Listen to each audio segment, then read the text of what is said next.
Hi, hello, hey, hey. Um, this feels weird. I think this is live. I hit a button. It said live. I hope it's live. Um, and if it's not, I guess it's not. And I'm just talking to myself, which is not new. I do that quite a bit. Um, I haven't been on in a while. I don't know why. That's making me emotional. Sorry. Okay. I haven't been on in a while, and I feel like I've left you guys hanging a little bit, and I know I don't know you anything, but I feel like I should be posting. So, um, haven't really. Oh, hi, there's someone here. So I guess it is live. Betsy, hi, Betsy. Um, I just wanted to, and the Holy Rogue. Hi. Wow. Okay, so this is the first time I'm live on my own, so I'm gonna be kind of nervous. Right. I kind of just wanted to check in. Usually I plan my videos, I think about what I'm gonna say a little bit at least, or I have a book that I've been reading and I want to talk about. Um, I don't have anything like that today, and so I thought I would just try just jumping on and talking a bit. Hello, hello. Thank you, Nita Snook 519. Oh, Holy Rogue, you'll be doing your first live soon. That's great. I hope you won't be as nervous as I am because I feel super nervous right now. Um, sorry.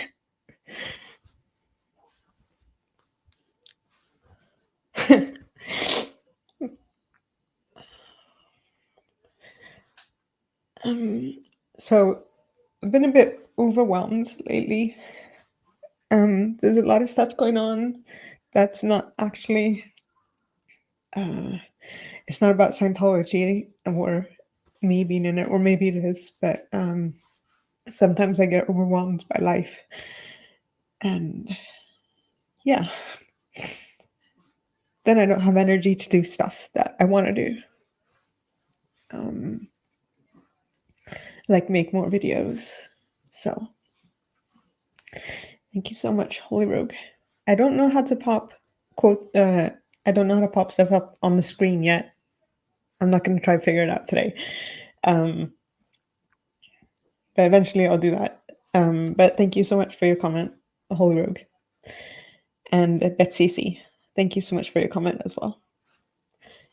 I did have a few topics I kind of wanted to talk about. The first one is um, healing or recovery. I know some people don't like the word recovery, but healing and mental health and making progress. I guess it's uh, progress in general. And it can be about mental health, it can be about healing after trauma, or it can be pretty much about anything. And that is that progress is not um, it's not linear, right? It's incremental. So sometimes you take a bunch of steps forward and sometimes you take a few steps back. Um, and right now I feel like I'm just taking a few steps back, which is annoying, right? Because we want to be moving forward. Um, but that's part of the process, I guess.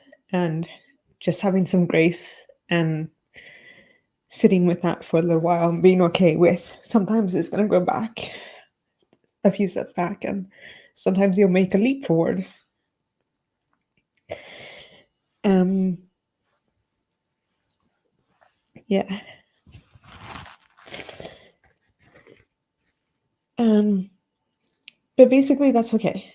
And if you're struggling with something and you thought you were making progress and then all of a sudden it stops, uh, then just have some patience with yourself and be kind to yourself and know that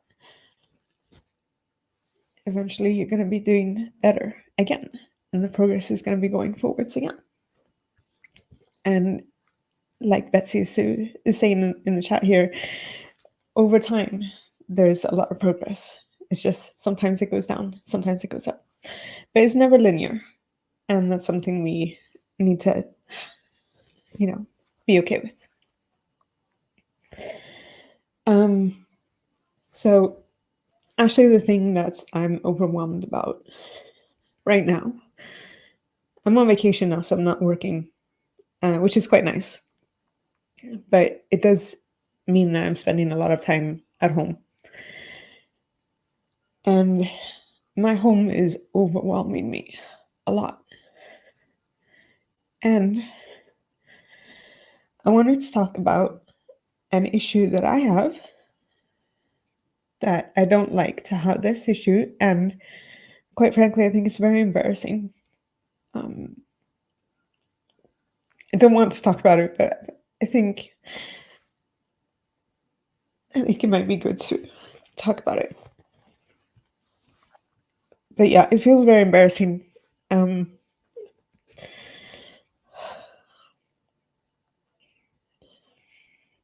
So I'm a hoarder. Maybe not really, really bad. But I hoard things, a lot of things. I hold on to things, uh, like a lot of things. It's just so much things, and it's too much in my home. There are too many things, and they're overwhelming me, and I feel like I'm drowning in things. And this is something I need to deal with, and this is something I've been working on this week, trying to get rid of stuff. And I think it's really stirred up a lot for me, a lot of emotions, which is stupid because it's just stuff, right?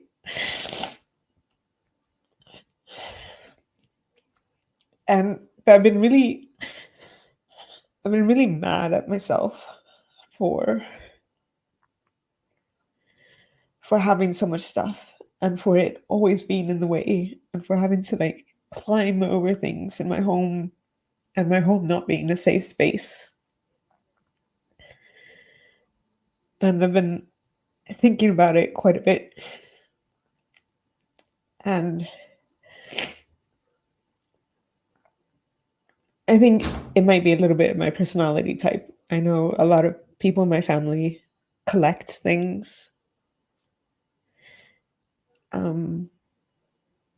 But it might also be a little bit to do with Scientology and how I was raised in the Sea Org. And maybe it's a insecurity kind of thing. So I was thinking about how my home just feels like a chore at the moment. And I want it to feel like a place of peace and where I can recharge and recuperate, which doesn't feel like right now. And that got me thinking about past homes I've been in. And I've realized that I have not had very many homes. I've only had places where I've stayed. Especially in the Sea Org. And I grew up in the Cadet Org and the Sea Org. So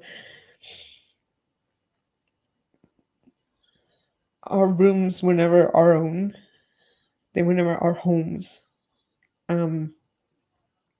We could be ordered to move at any moment, and we had to move. One time I was sick and I was away, because when you're sick in the Sea Org, they send you to isolation. They call it ISO, but it's basically just a room where all the sick people go. And I had bronchitis, I had bronchitis and I was sick for a while because I had been sick for a couple months with bronchitis before they took me to the doctor and I finally got antibiotics. Um, and when I came back from isolation, I had been moved. So I came back and I went to what I thought was my dorm, and I didn't live there anymore. And I had to ask around to find out where I lived. And somebody had just taken all my stuff and thrown it into another room while I was gone. So for a long time, home for me wasn't a place. It was all the things I owned. And Betsy Sue, you know you're sick if they take you to an actual doctor. Yeah. Yeah. But I was 13 and I had been sick for 4 months before they took me to a doctor. Anyway. Um yeah. So I grew very attached to my things because I didn't have a space. I just had my things. But there was also a limit on how much stuff we were allowed to have because um, we lived in tight quarters. So not, I mean, you were kind of limited by how much space there was. So I had 3 drawers in a dresser, and I had 4. Um, oh my god, I just forgot the word in English. Hangers. I had 4 hangers in the common closet that we had in the hallway, and then whatever I could fit, stash or hide under my bed. And some things weren't allowed. We weren't allowed certain types of CDs, music, Nirvana, for example, which I quite liked when I was younger, and we weren't allowed to have those. Um, and when I left the Sea Org, and I didn't have my own home for a long time, I lived with my grandmother for a couple months, and then I rented rooms with acquaintances, usually Scientologists, for a couple years, and I've lived with boyfriends for a long time. And none of those places have been my home. Um, but there was no longer a restriction on how many things I could have, and things were my home. Um, so I collected a lot of things I don't want, and things I don't need, and things I wanted. And I had a lot of issues with impulse shopping as well. Um, yeah. Anyway, so I don't want to blame everything on Scientology, although maybe they did have a hand in this.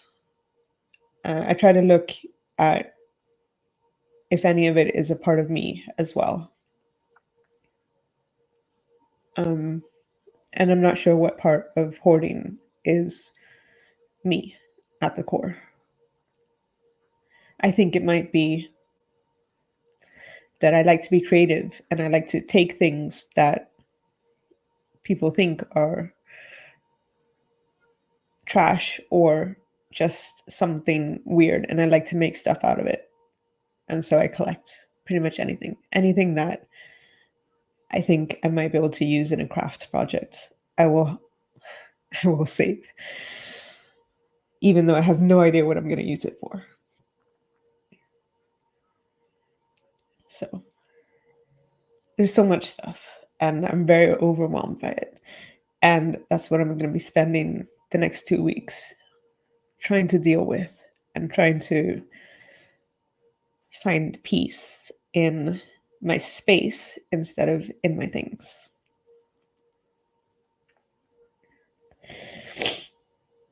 And now that I've said it, I feel like I shouldn't have been crying through this. um, Okay, I'm gonna say hi to some people in the chat because now I've said what I pretty much came on to say. Oh, let's see if I.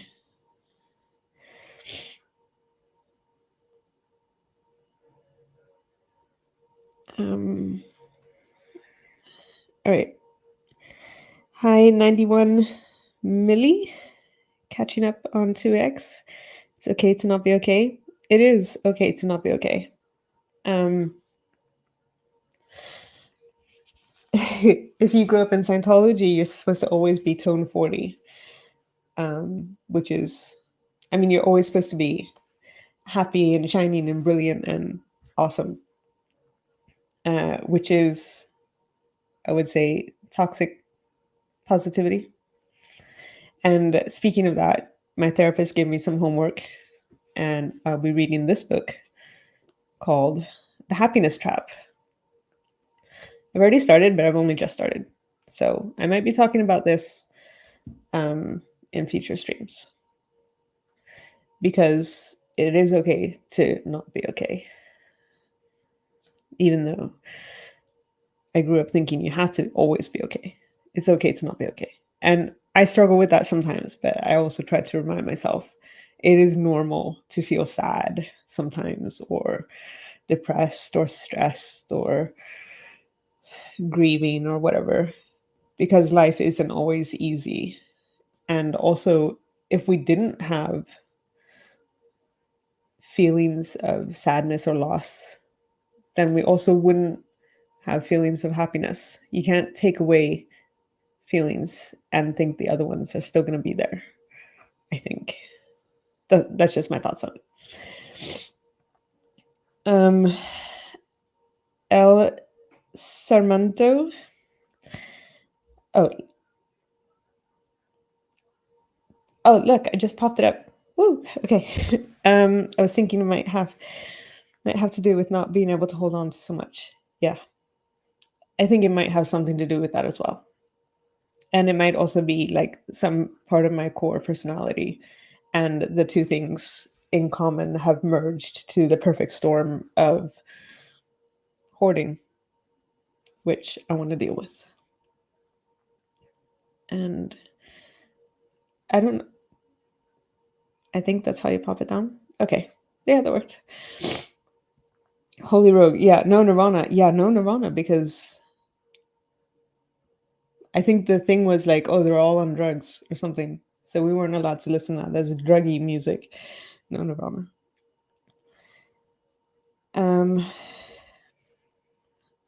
Betsy Sue. I recently had to move from my home with 25 years, but I could only take what fit in my car. We lost all the rest. I'm so sorry to hear that.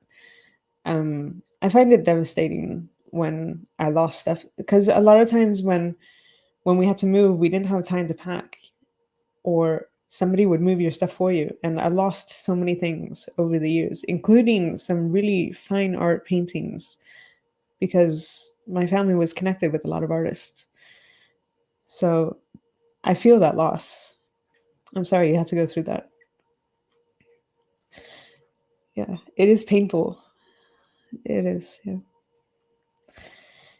AA says, thank you so much for sharing. You're helping me heal too. I'm glad to hear that. Thank you for commenting. Holy Rogue. Artistic engineering. Is that when you like just take stuff and make something cool out of nothing? I wouldn't consider myself an engineer, but I dabble in arts and crafts. Yeah. That's cool though. If you do stuff, you should send me pictures of what you do. I'd be interested. Hello, Elrond Hub Cult.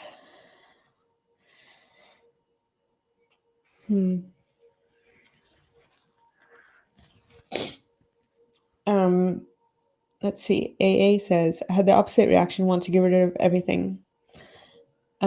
So as some of you may know, I probably have ADHD.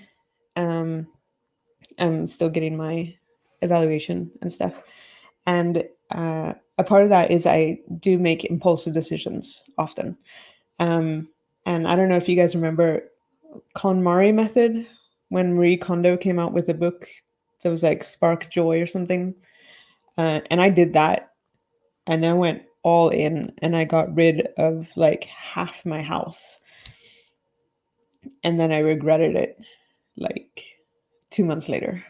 And the collecting and hoarding kind of doubled compared to what it had been. So this time I'm going to try to take it slow and think through things and not just check if it sparks joy. Because my moods change a lot, and because I'm interested in different things at different times, and that shifts a lot. Sometimes I'll be all in on crocheting. Sometimes I'm all in on knitting. Sometimes it's just dollhouse furniture. I mean, it varies so much. So this time I'm going to try and do it slow and just really think about it and process it, and also allow it to take some time. So I'm not looking to clear everything out in the next 2 weeks, but I am looking to get it to a more manageable level. Thanks for the comment.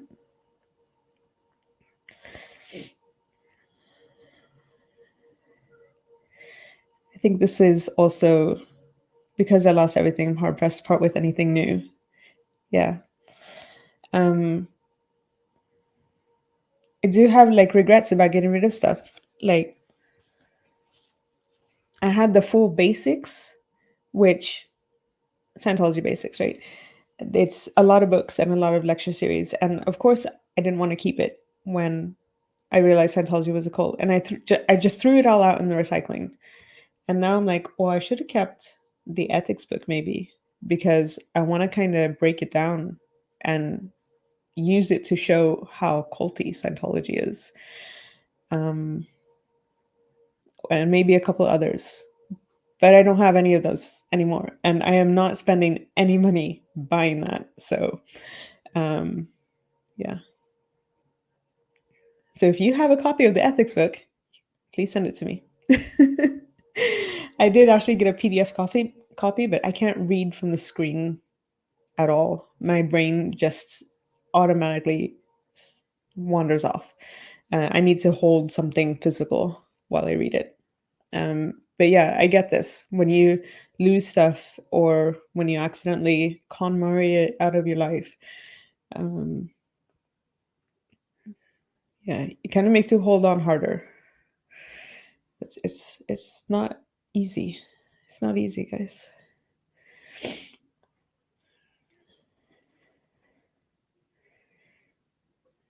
So 91 milli. I think it's a common coping strategy. Felt unsafe and unstable growing up. Found safety in things that held memories for you. Yeah.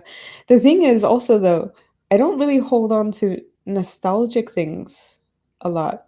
I've gotten rid of so many photographs and movie tickets and, that kind of stuff. I hold on to stuff I think I can make something with. I think yesterday I threw out, I think, 12 pairs of ripped jeans. Like, they were ripped to the point I couldn't wear them anymore, and they probably wouldn't fit me anymore. But I was saving them to use the cloth to make something with. Yeah. That's the kind of stuff I tend to hang on to, which actually has no sentimental value. It's just stuff.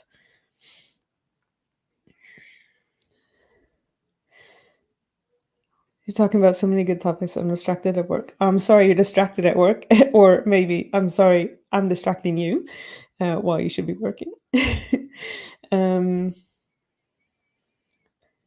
Sometimes I try to watch YouTube while I'm at work, but my brain doesn't really handle it very well. Also, I deal with very personal issues in my work. So I kind of need to give the people I'm emailing with, for the most part, kind of my full attention. So I can't usually watch YouTube while I'm at work, which means I don't watch a lot of SPTV, because I just don't have the time. And also, sometimes I get triggered, and it's just bad.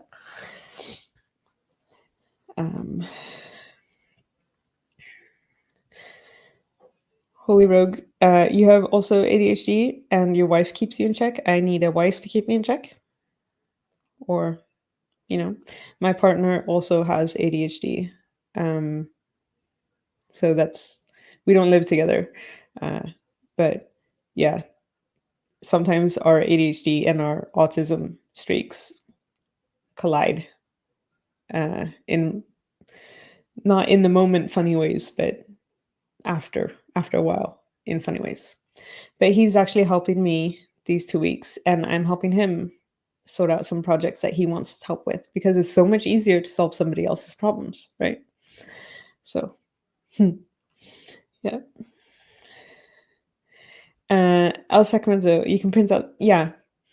And I will be printing out the PDFs that I received. Unfortunately, it's not the complete ethics book though. It was only 49 pages, and I'm pretty sure the ethics book is like 400. But I will be printing out those because that's something to start with. And if I remember correctly, they had the conditions in there as well, and the conditions are pretty good thing to be breaking down. Let's see. Betsy says, "I can use this one day. I say it all the time." Yeah, that's what I say all the time as well. Oh, hi, Fluffers. I'm so glad you're here. I would really like to uh, paint and ponder with you again. I had so much fun. And once I've cleared out some more space, then we should do that. So nice to see you.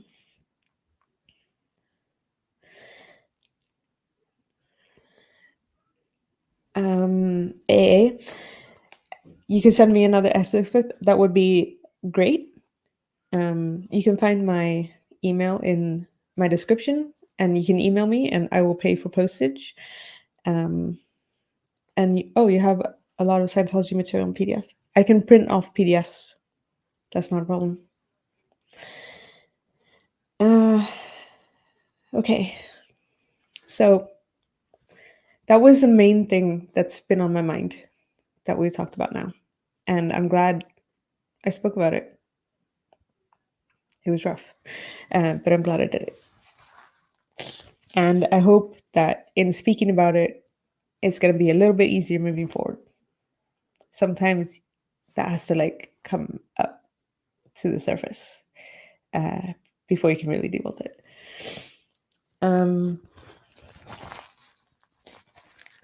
Sorry, guys.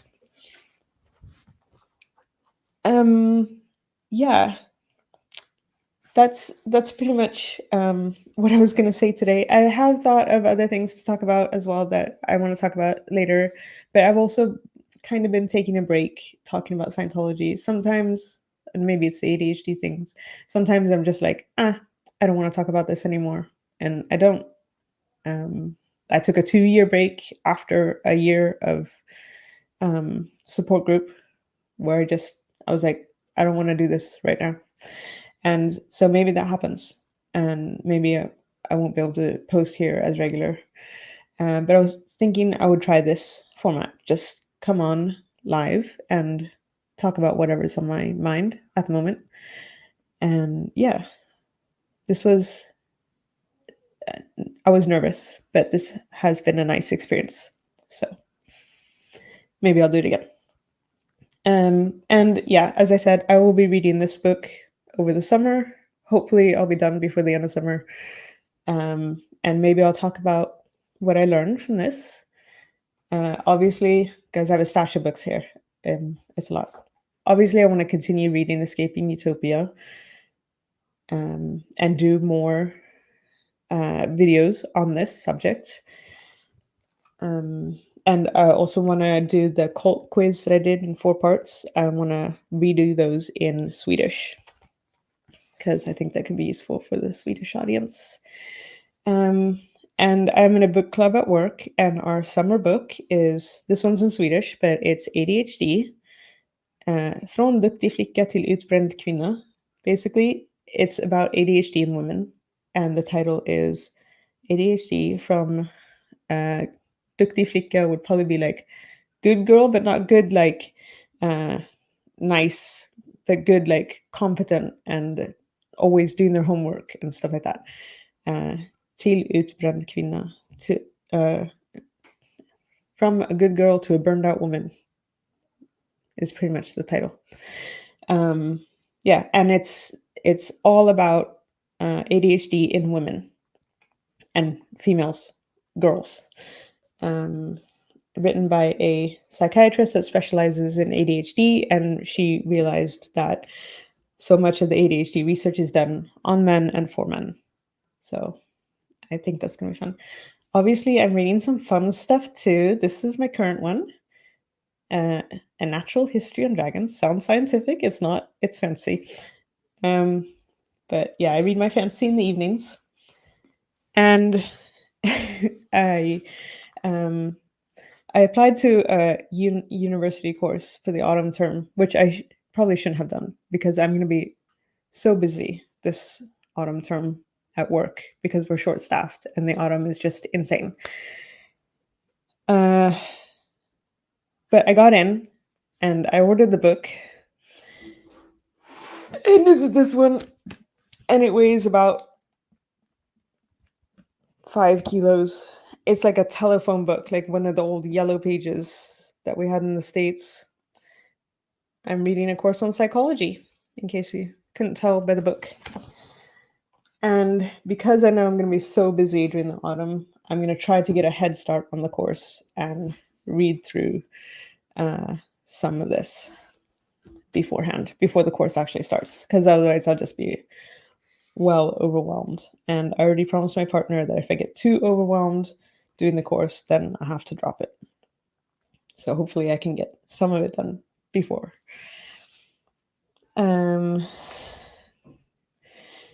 Betsy Sue, if I had a car and a driver's license, I would need this bumper sticker. I don't have ADHD. Oh, look, a chicken. Yeah. It's that's brilliant in its simplicity. Thank you for that one.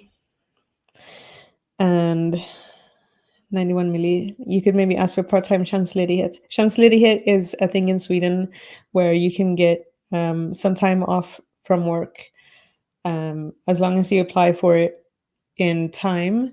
They legally can't really say no, and you can take tjänstledighet. It's leave from work, but it's not vacation.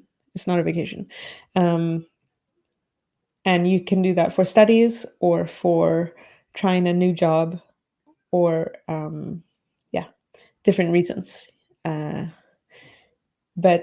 I was thinking when I first applied to the university course, I was thinking I would take like 10% off work. But this was before we became understaffed, and I don't think it's going to be possible. So, yeah, I'm going to try to fit it in my free time.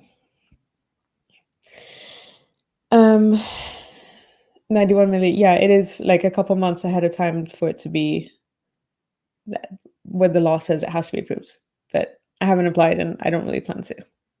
I'm going to try to just squeeze it in. It's not a full-time course. It's a quarter speed course. So 25% studies from August to January. I'm hoping I'll be able to sort it. And also I have some saved vacation days, so I'll be using those for exams or if I need extra study time. I'm ready. But I'm really interested. I mean, growing up in Scientology, I always thought psychology was the devil. So I'm really interested in actually reading about it for the first time. I read a bit of I read a lot of sociology in my education, but not psychology. So I think it's going to be exciting. And I've already flipped through the index in the book, and I'm really excited about it. And this is just an overview, so it's got like a little bit about everything. I'm really excited about it. Okay, AA says, well done. Thank you so much. I think I'm going to end the stream here. And I hope I can either film some content soon or just pop in for a chat if I feel the need. Hello from Cold Water. Dusty soda. Cold water. Yeah. Thank you guys so much for popping in and saying hello. I hope I didn't miss anybody in the chat. If I did, I'm really sorry. And hello to you too, if I did miss you. And have a wonderful evening. Take care of your mental health. It is important. Progress isn't linear. It's okay to take a few steps back. And don't be culty. And I'm gonna see if I can find the end stream button. Oh, there it is. Okay, bye.